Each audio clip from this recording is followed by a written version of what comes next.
ជំរាបសួរពុកម៉ែបងប្អូនថ្ងៃនេះក្នុងវីដេអូនេះដែរខ្ញុំចង់មកនិយាយរឿងអ្នកទើសនៅវីដេអូខ្ញុំដែរសកម្មភាពក្រុមការងាររបស់ខ្ញុំធ្វើការនៅក្នុងប្រទេសកូរ៉េអញ្ចឹងណាពុកម៉ែបងប្អូនចង់ប្រាប់បងប្អូនថាអញ្ចឹងមួយចំនួនគាត់ដឹងហើយថាការងារតើកែអ្នកចាត់ចែងអញ្ចឹងណាប៉ុន្តែមួយចំនួនទូចទេដែលគាត់អត់ដឹងហើយគាត់ឃើញវីដេអូខាងក្រុមការងារខ្ញុំគាត់ឲ្យថាដកស្លាត់ចោលអីគាត់អត់សូវទៅហ្មងទេប៉ុន្តែនៅសកម្មភាពដូចជាទាត់ស្លាត់អញ្ចឹងណានេះដូចជាវីដេអូមួយនេះវីដេអូហ្នឹងខ្ញុំបង្ហោះនៅក្នុងវីដេអូ Reel មានអាកូនក្មេងម្នាក់ដែលវីដេអូរបស់ខ្ញុំអញ្ចឹងណាគាត់វា comment មកពាក្យមិនគួរសមចង់ប្រាប់អាកូនឯងថាអញ្ចឹងអាកូនវីដេអូដែលបងធ្វើនេះណាសិតតែមានរិទ្ធបញ្ជាពីថ្នាក់លើមកហើយយើងចង់ទាត់យើងចង់ធាក់យើងចង់បោចមិនក៏បានដែរសំខាន់ឲ្យតែដកចេញពីរងបន្លែនឹងឲ្យអស់ព្រោះថាថ្នាក់លើតកែគាត់បានតម្លាក់ការងារឲ្យពួកយើងថាត្រូវតែដកចោលអញ្ចឹងយើងចង់ទាត់ធាក់មិនក៏បានដែរសម្រាប់សាឡាត់ហ្នឹងបើអាកូនឯងមិនដឹងចេះតែទើសចេះតែទាល់អញ្ចឹងណាបងប្អូនមួយចំនួនគាត់ដឹងហើយគាត់ចេះតែអ្នកខមមិនសួរគាត់ថាស្ដាយគាត់ថាអីយ៉ាងបន្លែល្អមិនបញ្ចោលអញ្ចឹងណា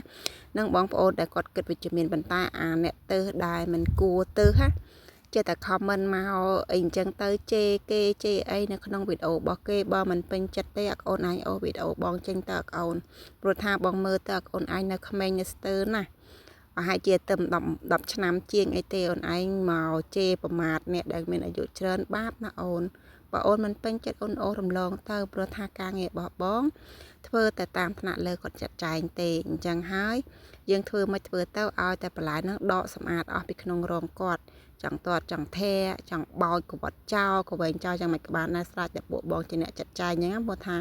តកែបងក៏អត់មានមកទើសទាល់ដូចអាកូនឯងមកទើសទាល់ពួកបងទេណានិយាយថាការងារនៅក្នុងប្រទេសកូរ៉េអូនតាគេឲ្យយើងដកចោលហើយយើងត្រូវតែដកចោលហើយទោះជាបន្លែនឹងល្អប៉ុណ្ណាក៏ដោយទោះជាក្នុងចិត្តយើងស្ដាយបន្លែនឹងគិតថាអាចលក់បានបន្តទៀតប៉ុន្តែតកែគាត់ចាត់ចែងថាត្រូវតែដកចោលអាងដាំថ្មីហើយគឺពួកបងណាគឺច្បាស់ជាដកចោលតាមរិទ្ធបញ្ជារបស់តកែបងហើយអូនបងមិនស្ដាប់តាមអូនឯងទេគឺបងស្ដាប់តាមតកែបងហើយក្រុមការងាររបស់បងគាត់ធ្វើការស្រោះដៃគ្នាល្អណាស់និយាយទៅតកែក៏គ្មានក៏គាត់គ្មានមលវិលវល់ជាមួយនឹងការងារពួកបងទេគាត់តម្លាក់តការងារមកឲ្យពួកបងធ្វើហើយដោយសារអីដោយសារតែពួកគាត់ទុកចិត្តពួកបងដែរអញ្ចឹងតកែប្រុសតកែស្រីអញ្ចឹងទៅគាត់ថាយើងធ្វើការយើងថតវីដេអូអីយើងថតបន្តិចទេណាអូនយើងមិនបានឈរកាន់ទូរស័ព្ទរាប់ម៉ោងរាប់នាទីទេថតត្រឹមតែ2-3វិនាទី10វិនាទីជាងអីហ្នឹងគឺពួកបងបិទហើយយកមកកាត់តវីដេអូទេវីដេអូរេខ្លះក៏បាន10នាទីជាងអញ្ចឹងទៅអញ្ចឹងហើយអាកូនឯងឃើញវីដេអូបងថតផុសនៅក្នុងវីដេអូរៀលអីទាត់ស្លាត់ទាត់អីកូនឯងមកទើសថាបងឈួតបងជីអីអាកូនឯងមានមក comment អញ្ចឹងវាមិនសមគួរទេណាអូនឯងបើទើសវីដេអូបងឯងអូរំលងទៅសុំផ្ដាំទៅមនុស្សមួយចំនួនទូច